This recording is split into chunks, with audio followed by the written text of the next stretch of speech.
उधर रुक भाई, उधर रुक। बुलबुली जहाँ छूट रहा वहाँ से है।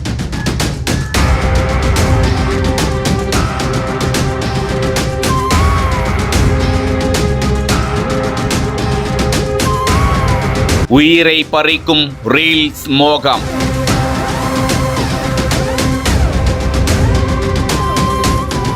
அடுத்தடுத்து பாறை மீதிலிருந்து தண்ணீரில் குதித்து உயிரிழக்கும் இளைஞர்கள்.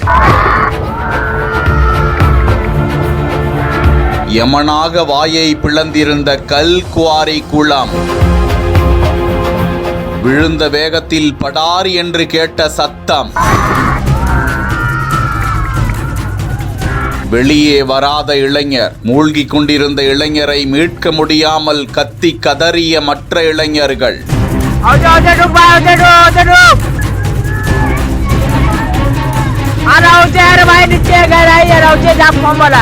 ஜார்க்கண்ட் மாநிலம் சாஹிப்கஞ்ச் மாவட்டத்தை சேர்ந்த 18 வயது இளைஞர் தௌஷிப், இவருடைய நண்பர்கள் உள்ளிட்ட சிலர் மாலை வேளையில் அந்த பகுதியில் இருக்கும் கல்குவாரி குளத்தில் குளிப்பதற்காக சென்றனர். அவருடைய நண்பர்கள் குளிக்க தொடங்கிய நிலையில் தௌஷிப் மட்டும் குளத்தில் குதிப்பதை இன்ஸ்டா ரீல்ஸாக பதிவு செய்ய விரும்ப அவரது நண்பரிடம் செல்போனை கொடுத்து பதிவு செய்ய கூறிவிட்டு 100 அடி உயரத்திற்கு ஏறி அங்கிருந்து தௌஷிப் அதல பாதாளத்தில் குதித்திருக்கிறார். குதித்த சில நொடிகள் அவர் நீந்த முயன்றதாக கூறப்படுகிறது. ஆனால் அவரால் நீந்த முடியவில்லை. மற்ற இளைஞர்கள் நண்பனை பார்த்து கத்தி கதறுகிறார்கள். தௌஷிப் தண்ணீரில் மூழ்க தொடங்கிவிட்டார். மற்ற நண்பர்கள் அவரை மீட்க முயற்சித்தும் முடியவில்லை. தௌஷிப் முழுமையாக உள்ளே மூழ்கிவிட பதறிய மற்ற இளைஞர்கள் காவல்துறைக்கும் மீட்பு குழுவுக்கும் தகவல் தெரிவிக்க விரைந்து வந்த அவர்கள் சில மணி நேர போராட்டத்திற்கு பிறகு தௌஷிப்பின் உடலை மீட்டு கொண்டு வந்தனர். உயரமான நீர்வீழ்ச்சி மற்றும் உயரமான பகுதிகளில் இருந்து